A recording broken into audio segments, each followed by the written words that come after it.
All right, good afternoon, ladies and gentlemen. Welcome to our weekly interview series here with the Cream Candy World Orchestra. This week we are broadcasting again at Ted Brown Music in Tacoma, Washington, one of our sponsors. Imagine that. And today we have the pleasure of having the wonderful trumpeter and composer and educator and man about town, particularly on Orcas Island, the great Oliver Groenewald. Oliver, thanks for joining us today. Oh, thank you for having me. What a pleasure. We did one interview before, just in case people were wondering, and we talked kind of about a lot about you and your history and growing up and playing and music and all that. So, but today, if you'll notice, we are wearing these lovely T-shirts that are jazz everyone, jazz everyone. Yes. So, and if you want to know more about Oliver, certainly you can Google him and find a ton of information. He's got some albums out with Origin Records and countless other projects. And again, check out the earlier interview that we did on our channel. But today we want to talk a little bit about Jazz Everyone and what it is and how you can check that out, because it's actually a really wonderful resource that was originally started by the great trumpeter Willie Thomas. Now, before we dig in, can you talk a little bit about Willie Thomas and just his importance as an educator and as a performer and his history? Yeah, of course. Pleasure. Willie Thomas is actually a front runner of the jazz education in this country, starting in the late '60s. He's actually from Florida, Orlando, right? His daughter is right there, Wendy, and so you correct me if I go off. And back then, he organized something which was called the bandwagon, and a lot of the material which you can find now on this website is created over the past 30 years, let's say. And when he moved, and he gave a lot of workshops at high schools, colleges, universities. He was in the Hall of Fame, yeah, we can say was with IAJE.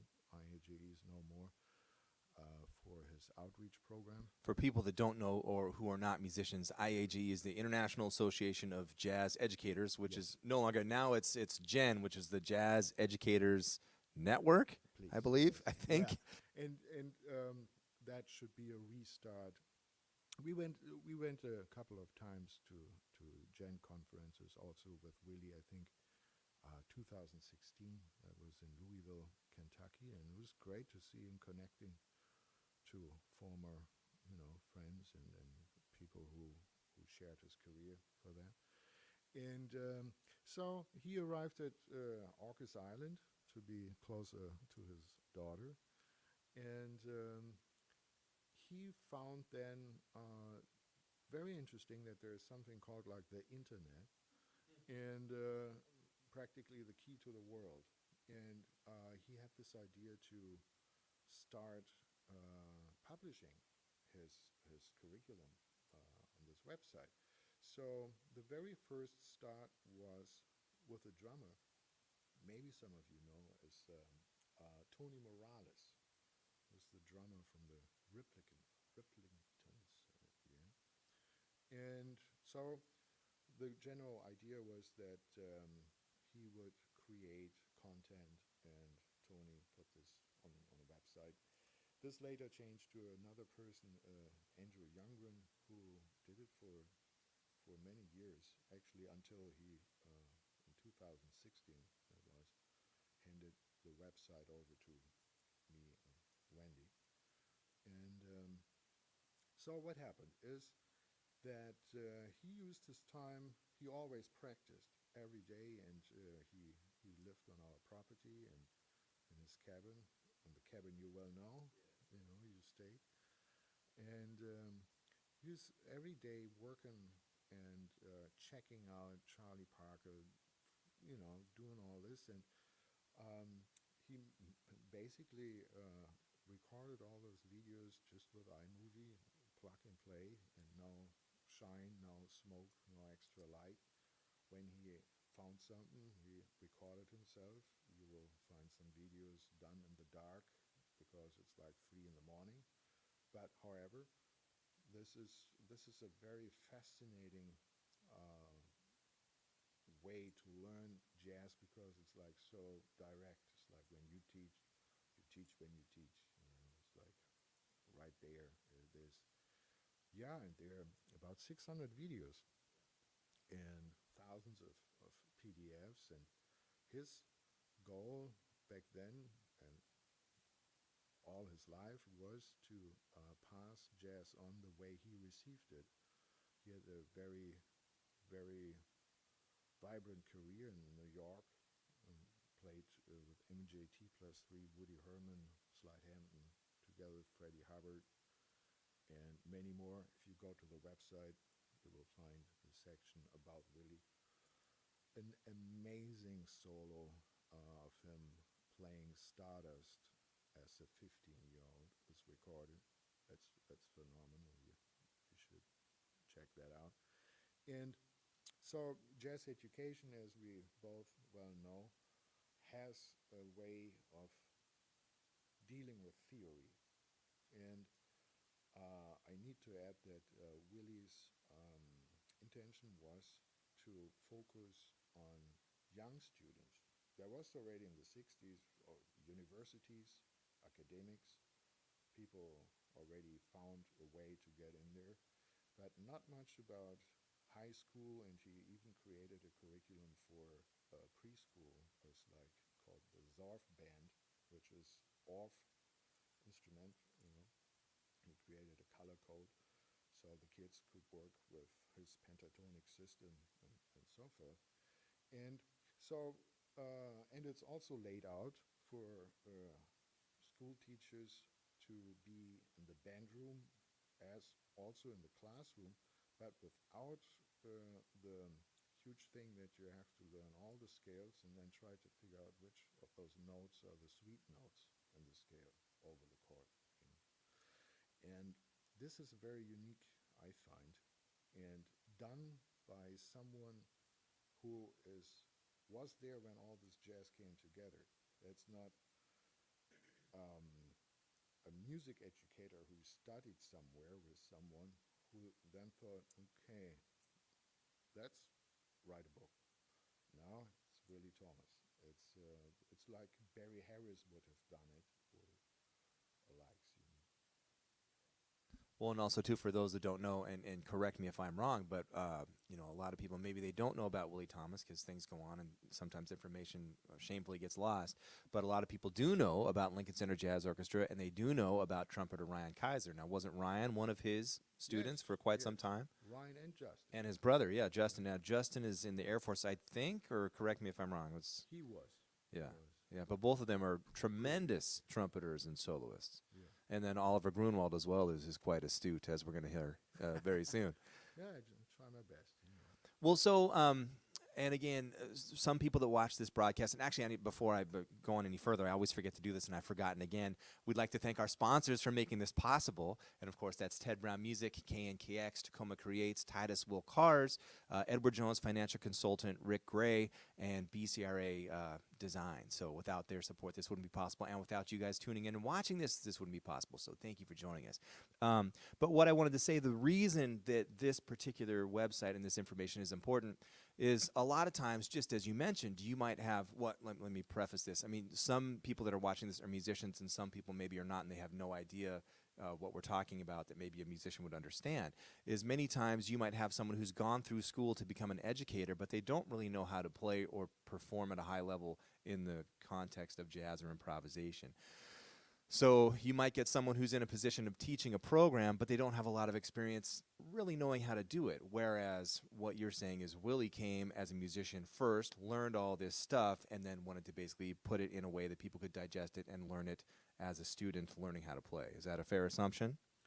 Yeah, it goes in the right direction. What is a little, you know, it is, I think, a little too broad to say that people who learned in a university, at a university, music education that they not really able to play, but they learned it already in an academical way. So you know, you pass on what you receive, and the way Willie learned it was not, you know, in a classroom. And the thing is, we both know that when you have students about, you know, many years, there's also curriculum which you have the chance to create because you have the time, but sometimes not really necessary. You know, you go the direct way, and this is really Thomas. You know, the first things, I'm working actively on Orcas Island at a high school with this program and middle school, and I see it. You can see it also on Instagram. I have a little channel there. Um, they can play immediately some phrases, some motives you can really musically use, and you add to it. Of course, there's no way around theory of any sort, but it adds to the game, and it's not like aforementioned. First, a lot of scales, and then good. We had last month trumpeter Jay Thomas, who we both know very well, and Yeah. who was also a good friend of Willie's. Yes. And he was talking about, that jazz is basically like language, and learning how to improvise. It's like speaking a language. And from, if I understand what you're saying, it's small, digestible things to get students learning that language and speaking right away. Correct? Yes. Yes. Exactly. And this is also what Willie was proposing. You know, it's about the language. You know, because improvisation as a fact is not an invention through jazz. Yeah. So, yeah. So as a resource, this website is incredibly valuable in that you can use it in tandem with, say, a jazz band in a school and their curriculum, and use it, at the same time. Or it can be used standalone by itself, correct? If you're just studying at home, trying to learn it by yourself, let's say you're maybe 50 years old and you want to learn how to play jazz and you're not part of a middle school or a high school program, you could get an account, sign in, and start working through these lessons at your own pace, getting instruction, not only from the videos of Willie Thomas, but then you also can be a part of that along the way as well, correct? Yes. Yes. When you sign up new, you will get automatically over the 10 letters with little instructions how to find your way around on the website. And in fact, Jazz Everyone is about 60, a little more than 60 countries right now, and a lot of them, a lot of members are exactly the members I'm talking about. They're retired. They love the music and they want to learn it, and they're alone. They don't have any teachers. The other big group is students, high school students, and starting college students. I mention this because there's this situation where you have, like, if you would teach along with Jazz Everyone, you would use this curriculum. Um, it will be something which will support you and not bypass you, because you have already the the language, and you play. And um, this is something I want to encourage more, to have people who really are very good players and still use Jazz Everyone and Willie as a supplement, because there you can make assignments, and they have the play-alongs, they have everything at home as a package. There are a lot of videos, and then you you he gets an assignment, he comes back to you, and then Kareem is working. Okay, you did this, and you can do also this, you can do also this, because his the way he puts his stuff together. We're talking about language. This is not in this is not at its end. Every new voice has the chance to create, and if you base off the language, you will be in the language, but it's not the end of it. And there's the individual teacher, very important, to open the world even more, because this is a thing that I did 2-3 years ago. Um, I created a new tagline: the original online guide to bebop, because this is really what it is. jazz is so big and has so many colors and so many individual uh, musicians and input that there's no website or no lesson uh, could have it all, you know. So somehow bebop is a connector for whatever came after. That's the brain of it, and so it's a good way to look at this too. Not as long something a limit, it's a start. No, I think it's a very good point. I mean, you could use this with a class and a teacher doing high school. You could do it with someone just learning on their own. Let's say that they're good players, but they want some other ideas and direction. Or it could be a teacher teaching students either individually or in like a Mm-hmm. class setting with online students. No, I think that's very good. And as you and I both know from teaching, you could explain, or even if we're learning from someone will say something one way, and it kind of makes sense, and someone else might talk about the same information but explain it a little differently, and then the light bulb go off. So it's just another thing and another way of looking at things. Mm-hmm.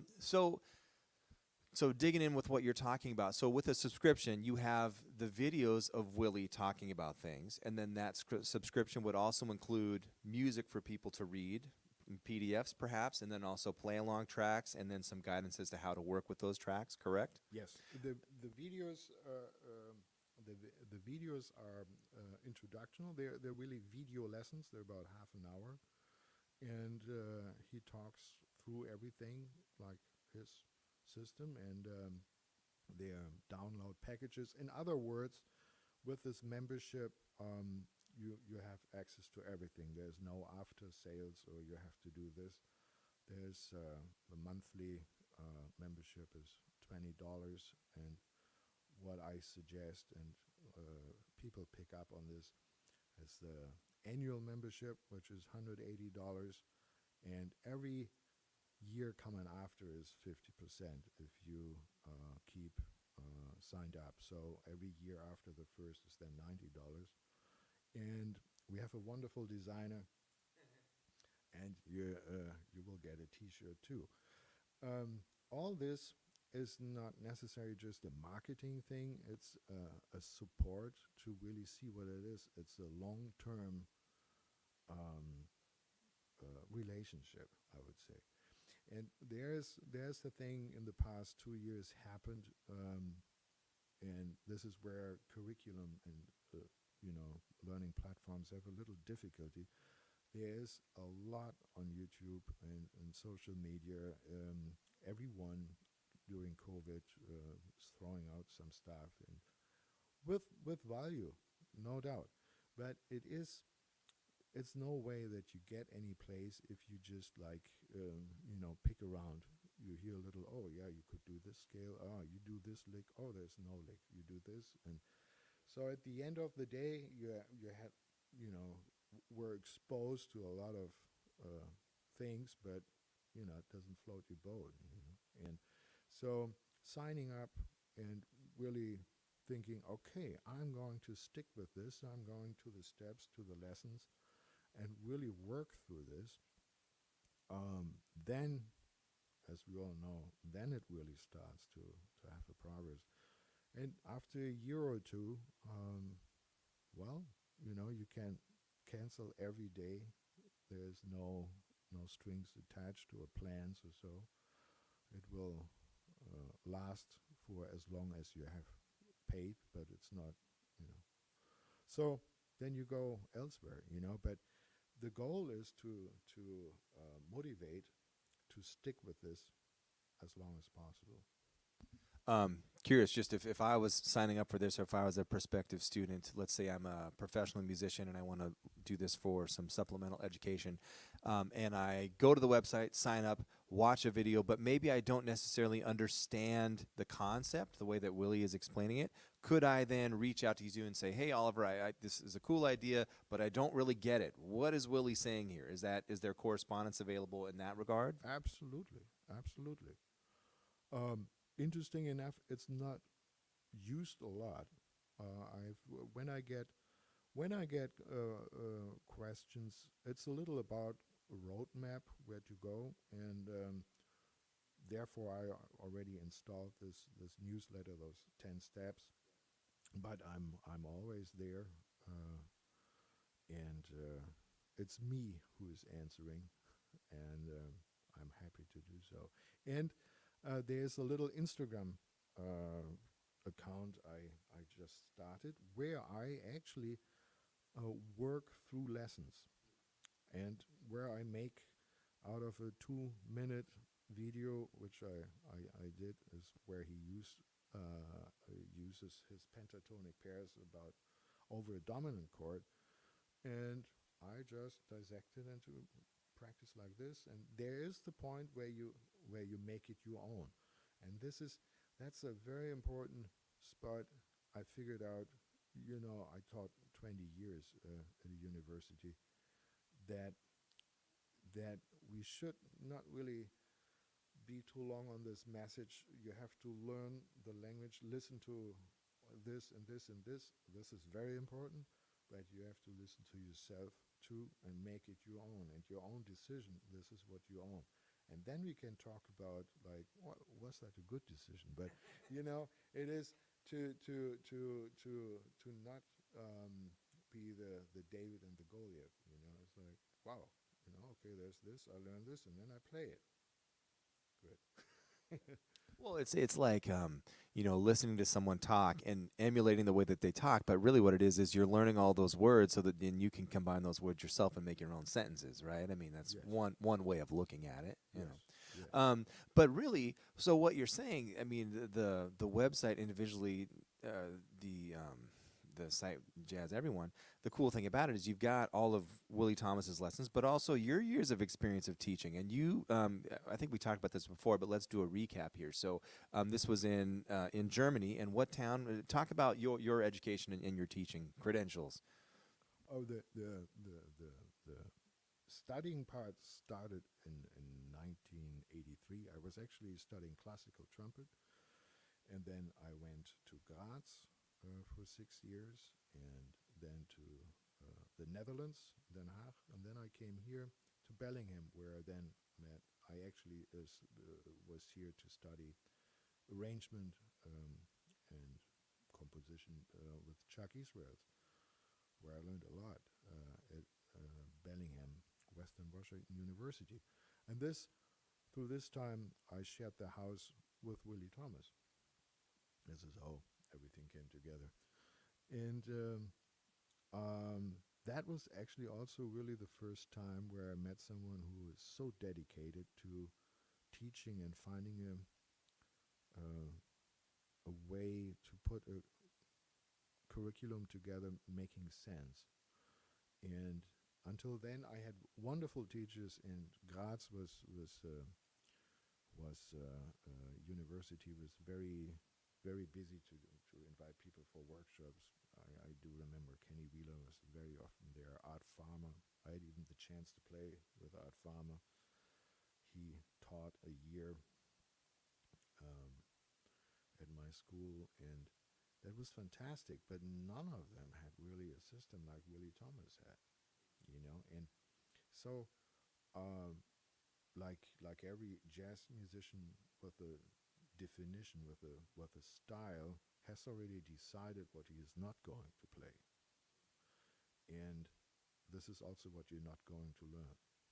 And that's an important fact I learned. So um, Willie really made also, I had the chance to be with him for this 2 years, and also follow him when he did clinics and so forth. And the spirit of just starting things was always really amazing to see what's there. The the kids were, it was great.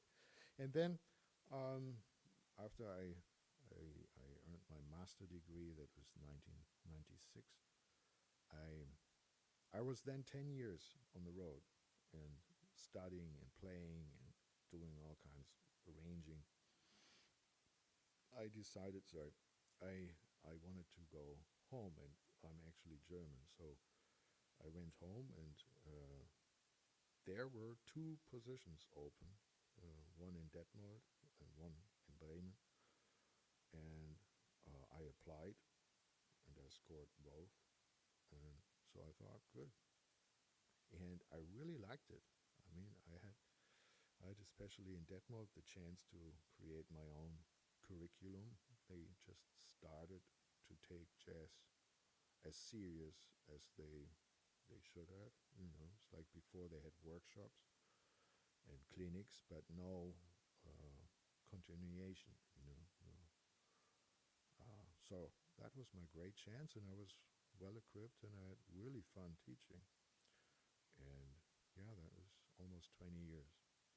And what was the university? Was the University of Detmold, or? Uh, Detmold is what they call Musik Hochschule, so that would be a college. And Bremen is the University of Arts in Bremen. Yeah. So you taught there for 20 years, and we've talked about this. You've had many fine students come through that program that have gone on to great success when you were Oh teaching yeah, there. yeah. We just did a project together. They invited me back to Bremen, and for a project was really exciting. Was Beethoven meets jazz, uh, writing in the around Beethoven, and I took the Leonoran Overture number 3 and made a jazz version out of this. I think I shared the video already, or I will. You know, we have a making of video. It's on my website. It's pretty interesting, and so Bremen is a very open-minded university, working the jazz department and the classical department together. That was fun, and I hope we can like sort of franchise this, and other schools are interested. The scores are available, and it's a project where the making of and the achieving and working on the music has a lot of chances to learn about music.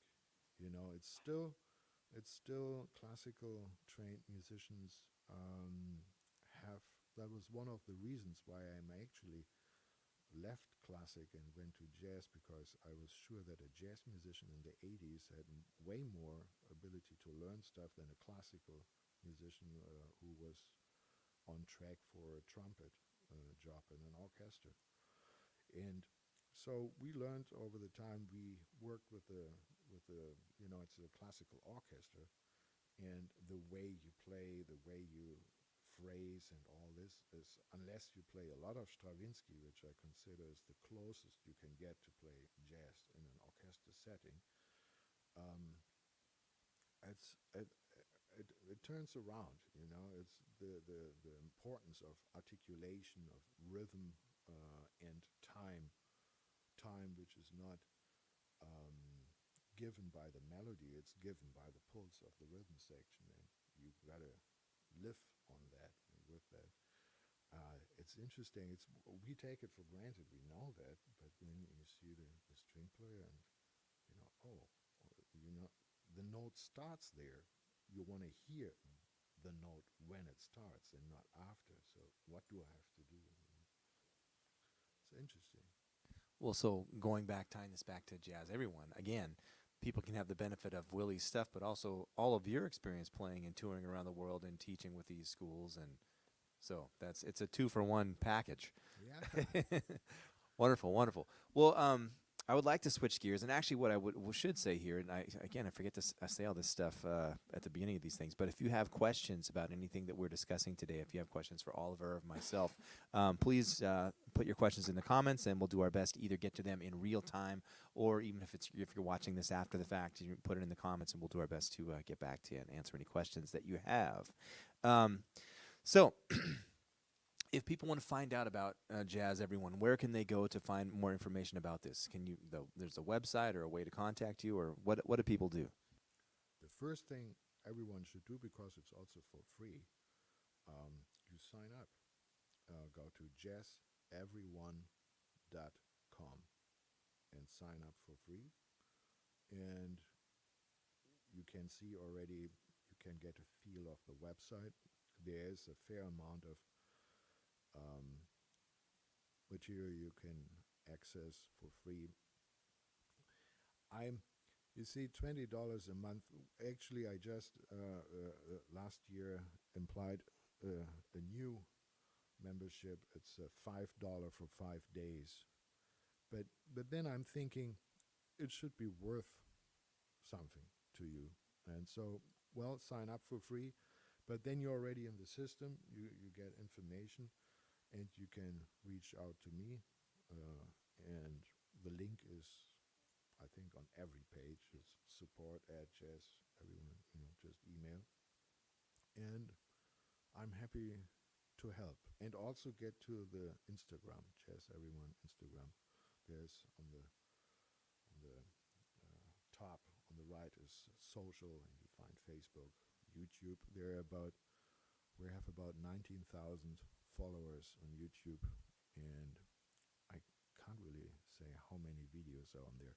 There are a lot of teasers who are there, which are there to give a little insight, and then you go to the website and you get the full load. Wonderful. Schön. Okay. Yeah. So let's switch gears a little bit here. Can we, you and your wife Wendy have an amazing, you live on Orcas Island. We're not going to give out your address because people will just be flooding your property because it's beautiful. But can you talk about this music series that you guys have been presenting for how many years now? This has 3 been years. 3 years. All right. So it's in its third year. So still kind of in its infancy, but Yes. you've got it figured out now. Can you talk about this a little bit and maybe let people know whether they can, or let them know about it so that they can make a pilgrimage to Orcas Island and check it out? So what's going on? Yeah, thank you. You have been a great part in this. Yeah, You have been there. every yes. year. Yeah. It's a beautiful thing that you guys are doing, and it's a beautiful setting and wonderful music, and it's a community thing, free and open to the public. It's a wonderful setting. So tell us about it, please. Yeah, we actually started in 21, and we have this beautiful lawn in front of the restaurant, and I thought What restaurant? Wild Island Restaurant, Main Street. No, it's 18 Erna. It's you'll find it, and as you also well know, it was hard. It was already a time no one could play. No gigs, no jazz clubs, and by the first concerts we did on the lawn, people were still wearing masks on the lawn. So I was there. I need to play, and Wendy said, let's build a stage," and we did. And so, and as you also know, it was not very difficult to find people. Hey, come and we play together and we jam. And you invited me also to play with your trio, with your world orchestra, and so it came together very organic. But what changed over the time is that it became more popular.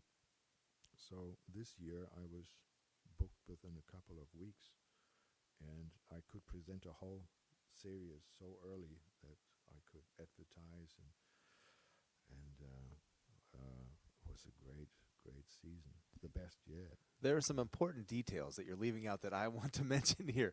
Number one, Wild Island Restaurant. The concept of the restaurant is amazing. The food is very good, very healthy for you. It's a wonderful Yes. menu. They have coffee. And it's is it Bowls, breakfast, lunch, salads. dinner, or just breakfast, lunch? It's just breakfast and lunch. And Wild Island, there must be a website for this with information about the restaurant. Absolutely. WildIslandRestaurant.com. Okay, Yeah. and it's a very unique experience because your wife Wendy runs the place, and it's amazing food, amazing menu, and it's all very healthy and very unique things on the menu. I can speak personally to it because I've been there myself. So if you find yourself on Orcas Island, go to the restaurant, and for the food alone, the music is great. Don't get me wrong, but what time is the music series from the year? It's from when to when can people go experience this? Very short. It's just July through August. And this year we had like 10 bands and 30 concerts, because this is what I like, is having a band for 3 days. It's Thursday, Friday, and Saturday.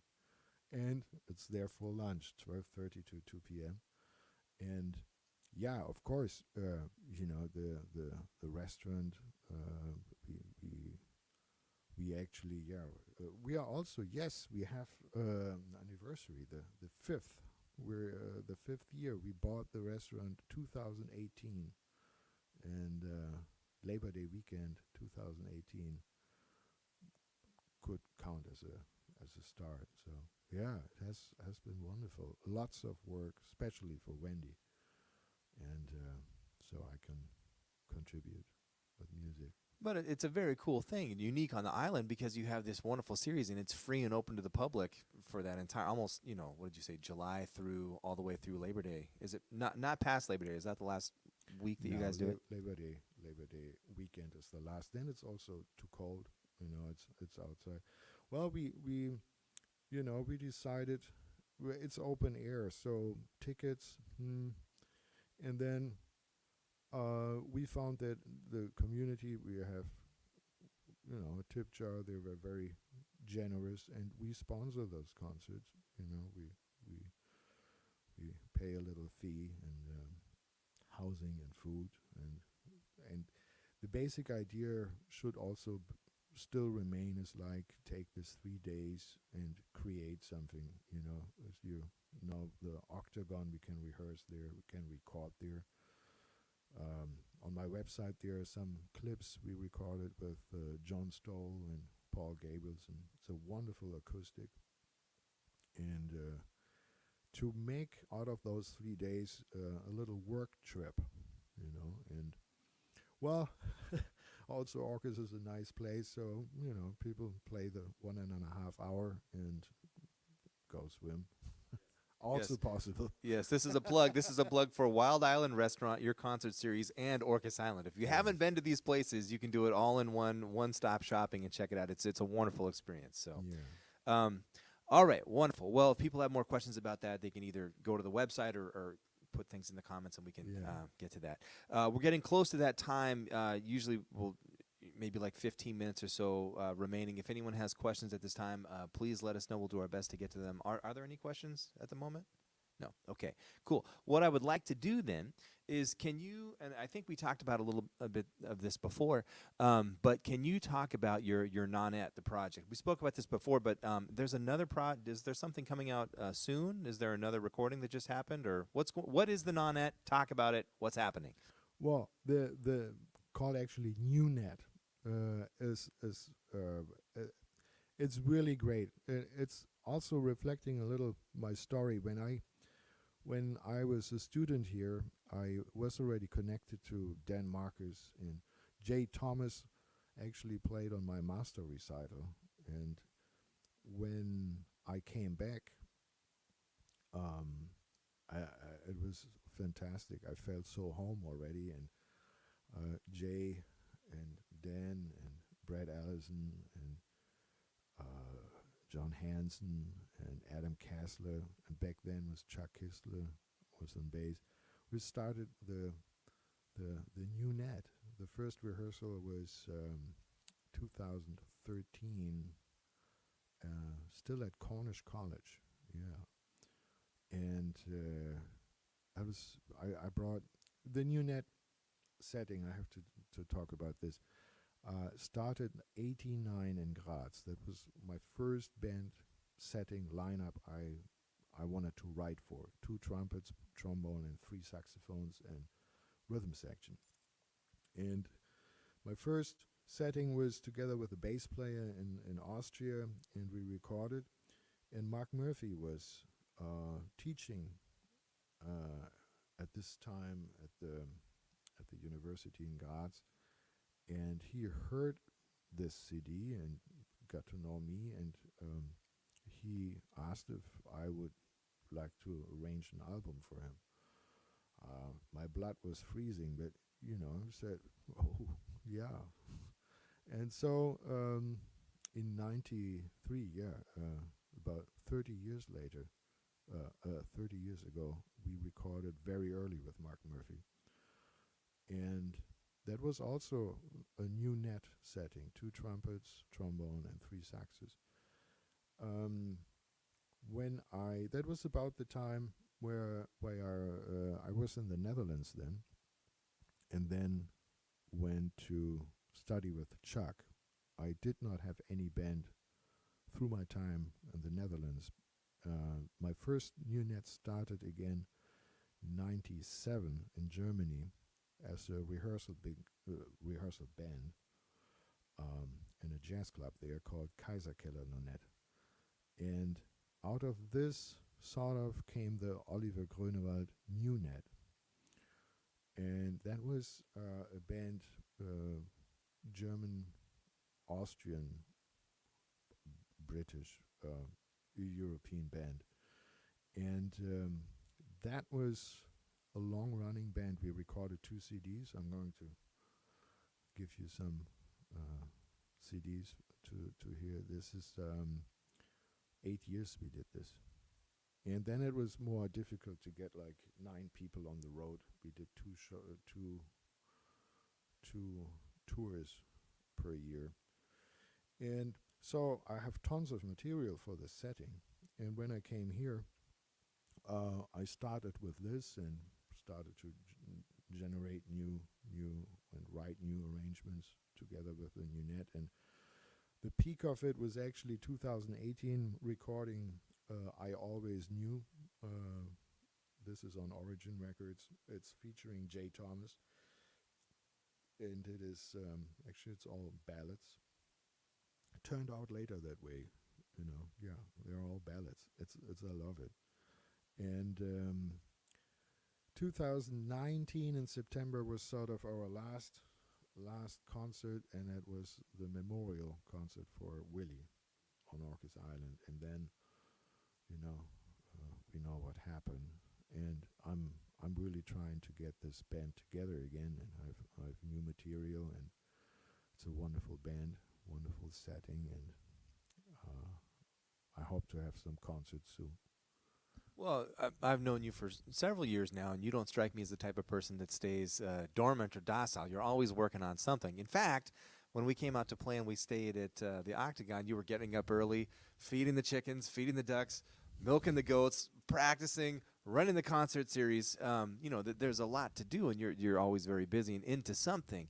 So, and aside from that, you're active teaching, and then going at least once a year to Europe to teach and perform and work on projects. So, and you're always writing. So, what are you in the process of writing a new thing right now, or what's happening right now? What are you up to? Actually, the next project is coming up pretty close. I have the chance to perform my music with Greg Williamson's Pony Boy record all-star band, which will find place The Pro-Am big band, or is this something different? probably that. He'll correct us in the. Yeah, it will be at Boxley's on the 20th of October. It's a very good band. And these will be all your arrangements. Your arrangements of standards or original compositions, or it will be a double feature. There's a good friend, mentor, Duško Gojkovic, a trumpet player from originally Serbia, who was with Clark Terry's big band and Maynard Ferguson, and some of you will know him. He was a long time with Kenny Clark, Francie Boulogne big band. So he helped me,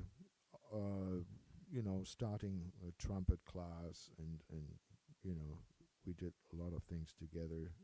The biggest thing was we did a trumpet feature, Clark Terry, Duško Gojkovic, Stjepko Gut, and myself and big band.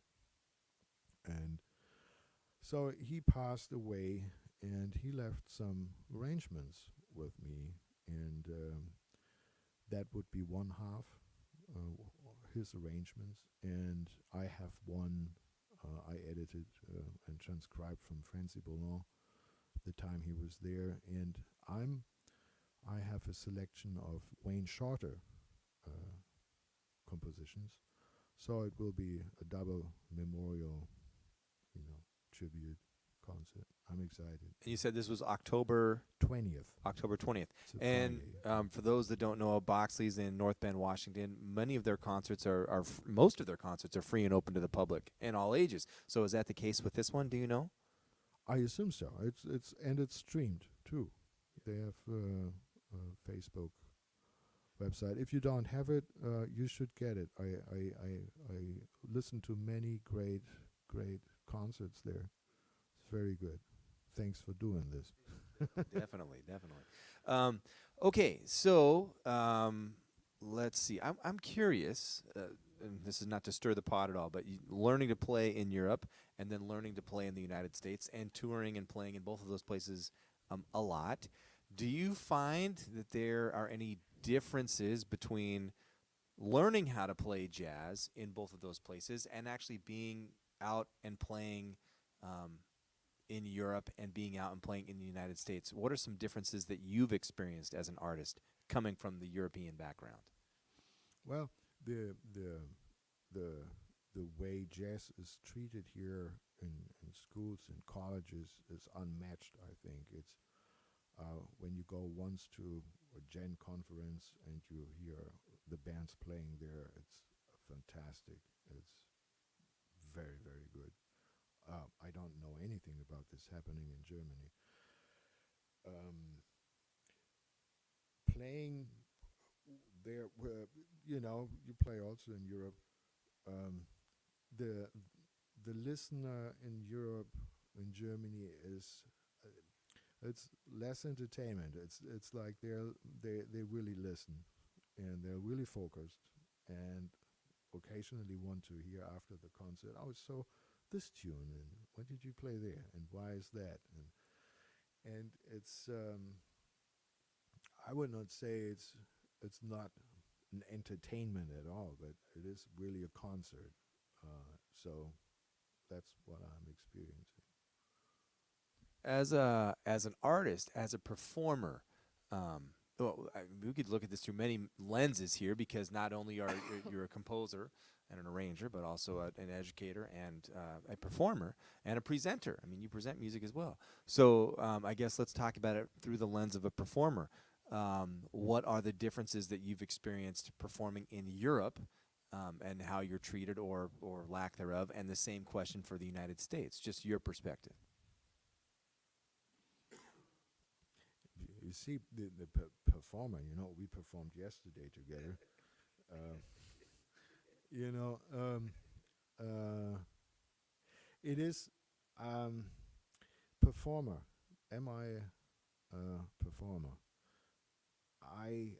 I don't think that I play as much as someone who calls himself a performer. So whenever I play, it's actually always some kind of special uh, condition. So it's a concert. It's there are rehearsals. There's a long, work towards it for good or worse. So um, here I feel like the music has here's the music is at home and entertaining and happy and people. It is maybe you have the same experience. And in Germany, for instance, jazz, there is something, and it's very serious. There is a huge European jazz scene, and sometimes I'm a little sad that there's little known about the European jazz scene here in America. And what makes me sad is that there are all possibilities to learn about it. I mean, there's everything. There's Facebook and YouTube and streaming and whatnot. But I'm sad to report that I think there's not much interest in that. And I don't know what to do uh, to make a little eager for the European jazz, which has its right, like any other, you know. And so the European jazz is, of course, something which is also started by American jazz musicians. I mean, there's so many. I mean, Ellington, Dexter Gordon, and Thad Jones and Chet Baker. There's so many important voices. Spent many years in Europe, and the if you go to let's say Europe, Germany, you can play some jazz standards, of course, but it's also people are very interested in individual compositions and sounds, you know. And there's the thing again about the language and the limitation of language. If it's like seen that way, you know, if it's not bebop, then it's nothing. This is not it. And back to jazz, everyone.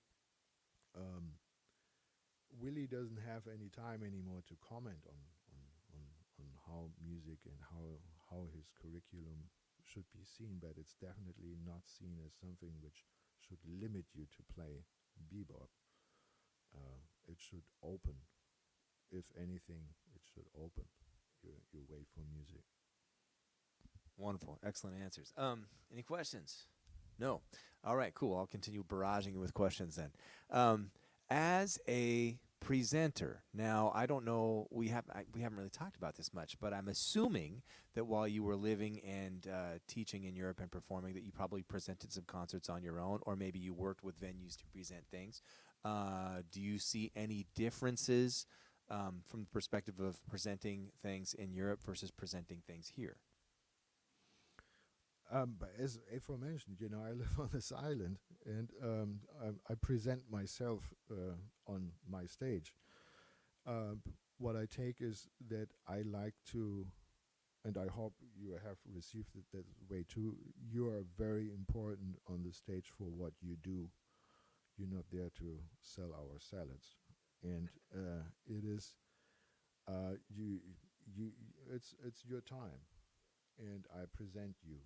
And that's an important thing. Is music is not a sidekick, and this is in in the European culture.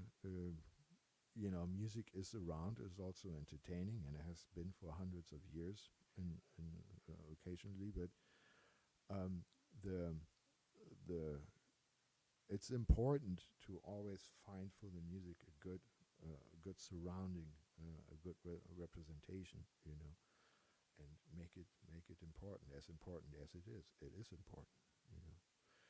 And I have one story. I don't know how many minutes we have left. We got time. We got time. My Unette. We were in Austria, and it was a little village, and the concert was in the fire hall, which was a multi-purpose, you know, venue. It was beautiful. It was just new, and they made a wonderful stage. And so we did the sound check, and by that time I was still smoking, and I was going out and having a cigarette, and I was looking at a plain field, you know, a meadow with cows grazing, awesome landscape, and I was, you know, the person next to me came out, also a cigarette, and it turned out that he was the mayor of this little village.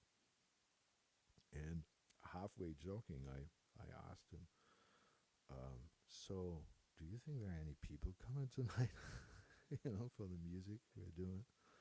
And you know what he said? He said, I don't care. I want to my folks here being able to hear your music. And he paid really good money. He definitely made no earning on that. And this is what I try to propose as much as possible, is that culture is not something which has to be measured or needs to be commercially successful. Culture is a part of education. Culture is good for so many things that we should not try to make a profit out of it and then call it success. You know, to supply culture, concerts, readings, theaters, and make it available to as many people as possible, and make aware that culture has a standing and is important and will be supported without any financial interest. That elevates everything. I could not agree more with you 100%. And I'm curious, this goes back to, do you think, I mean, you are originally European. Do you think that mindset stems from your upbringing there versus here? Because, I mean, we talk about here in the United States, but Lord knows we all see that band and music is one of the first things that goes, you know. So do you feel that that mindset that you're talking about right now, which I agree with, is more of a European thing? Because my opinion is I see that there's more support for the arts in Europe and more appreciation for the arts than there is in the United States. Maybe I'm wrong, but I'm curious your thoughts about it. Well, it's one-sided. I'm here in this country, um, 13 years now, and I've spent a lot longer in Europe, and I'm on this island, and everything you say about Europe is true. I just can't really, say if it's here or not. What we don't have is the luxury in schools to have music every morning at 7:15. I learned that, and having band. I had, even in my the way our hours at the college are organized, I had my concert big band for 2 hours a week, and I had to rehearse so organized that that was enough to get the repertoire done. You know. So, but we there was one clinic I gave together with Willie that was wonderful in Texas, Texas State, San Marcos, and the jazz department had Dr. Keith Winking was asking if I could talk half an hour about exactly what you said. So I researched, and so Germany is a little bigger than half of Texas. I was in Texas, so that was important. And has about 132, around 130 classical full-time paid orchestras and 3 radio big bands. And it turned out that a state like Texas has not one government orchestra.